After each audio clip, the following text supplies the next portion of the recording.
Olá, nesse vídeo a gente vai calcular as raízes de uma função quadrática e esboçar o seu gráfico. Então a gente tem essa função aqui, ela é uma função completa, tem os três termos, né? Lembrando que a função do segundo grau, ela é do tipo ax ao quadrado mais bx mais c. O único que não pode ser zero é o a, porque daí não vai ter função quadrática. Se for 0 vezes x ao quadrado, a função vai passar a ser uma função do primeiro grau e não do segundo grau.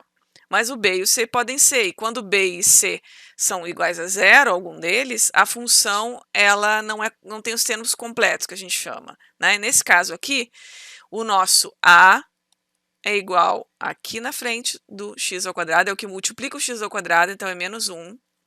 O b é o menos 6 e o c é igual a menos 9. Então, a gente vai utilizar a fórmula de Bhaskara para encontrar as raízes. Por que Bhaskara?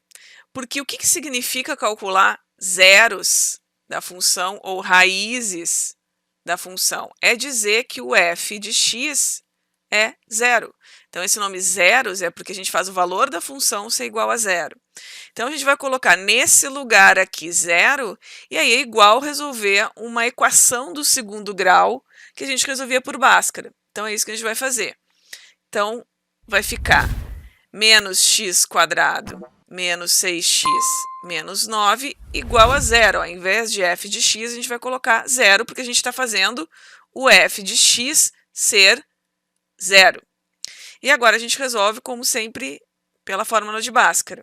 Então, a fórmula de Bhaskara, lembrando, ela é x é igual a menos b mais ou menos raiz de b ao quadrado menos 4 vezes o a vezes o c, tudo isso dividido por 2 vezes a. Então, vamos começar.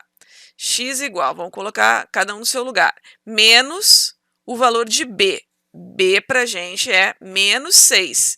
Então, vamos botar um parênteses aqui, menos 6. Ah, mas eu já quero multiplicar aqui os sinais. Tudo bem, pode fazer. Se tu acha que não vai esquecer nunca, pode fazer direto, mas tome esse cuidado, tá? Esse menos aqui, ele é da fórmula de Bhaskara. Então, ele tem que ter, independente do sinal que tiver, o valor de b da tua equação. Mais ou menos raiz de b ao quadrado. Então, menos 6 ao quadrado. Menos 4, que é da fórmula, vezes o valor do a, que é menos 1, vezes o valor de c, que é menos 9. Ó, fiz até aqui, vezes a, vezes c. Vezes a, vezes c da nossa equação. Tudo isso divide por 2 vezes o a. O a é menos 1. Então, vamos lá. X é igual. Aqui vai dar, isso aqui é o menos 1 multiplicado por menos 6. Então, dá mais 6, positivo. Mais ou menos. Tem gente que usa isso aqui ó, como delta. Tá? Tudo aqui dentro, isso aqui, tudo esse povo aqui, como delta. Tá? E aí, então, esse delta, né, que a gente vai ter que tirar a raiz, ele é menos 6 ao quadrado, 36. Aqui, ó, 9 vezes 4 dá 36 também. E os sinais? Menos vezes menos vai ficar mais. Dois sinais iguais multiplicando vai ficar mais. Mais vezes esse menos aqui vai ficar menos. Então, é menos 36. 36 menos 36, zero. Então, vai ficar aqui zero. Dividido por 2 vezes menos 1. Então, menos 1 aqui. O que eu tenho? Isso aqui vai ser 6 mais 0, né? Porque raiz de 0 é 0, dividido por, cuidado, menos 1, não, desculpa aqui, menos 2, né? 2 vezes menos 1, menos 2. E aqui dividido, então, por menos 2. E a outra é se eu colocar 6 menos 0 dividido por menos 2. Isso aqui é a mesma conta, né, gente? Mais 0 menos 0 vai ficar 6 dividido por menos 2, que é menos 3. E aqui, 6 menos 0, 6 dividido por menos 2, mesma coisa. Menos 2 vai dar menos 3. Então, a gente só tem uma raiz. Uma raiz. É uma função quadrática, mas ela só tem uma raiz. Então, vamos fazer o gráfico disso. Vou botar, então, o menos 3 aqui a gente precisa. Então, vou botar o menos 3 aqui.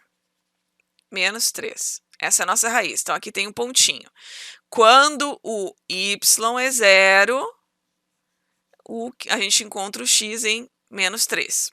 Isso que a gente fez aqui, né? A gente forçou o y, né? Porque o f de x é a mesma coisa do que o y, ser zero. Então, é uma parábola, a gente sabe disso, ela tem esse desenho ou esse desenho. Esse desenho aqui é para quando o a é positivo, e esse desenho aqui é para quando o a é negativo. O nosso a é negativo. Então, o desenho da parábola é voltado para baixo, a concavidade dela é voltada para baixo. Bom, é voltada para baixo. Então, ela faz isso aqui, ó. Ela vem aqui e aqui. Não sei em que lugar que ela corta o eixo, mas ela faz mais ou menos esse movimento aqui. Em algum lugar, ela vai cortar o eixo do y. Que lugar é esse, gente? Que lugar é esse aqui? Que ponto é esse aqui? Como que a gente fica sabendo? Assim como numa função afim, numa função linear do primeiro grau, o ponto onde a curva ou a reta corta o eixo dos y, porque aqui a gente tem os y na vertical, x na horizontal, sempre vai ser o número sozinho, que não tem variável multiplicando por ele. O número sozinho para a gente nas equações quadráticas é o c. Pode ser que a tua função não tenha c, mas aqui, quando tem o valor de c, eu sei que é em menos 9. Quando o c não aparece, o c é zero, né? Então, quando a gente for desenhar esse tipo de função, a gente vai ver que vai cortar em zero. Então, aqui, eu não preciso ficar na dúvida e nem calcular. Aqui é 9. Então, essa aqui é a minha função representada graficamente com raiz igual a menos 3 e cortando o eixo dos y, esse aqui é o intercepto, em menos 9. É isso então, valeu, abração!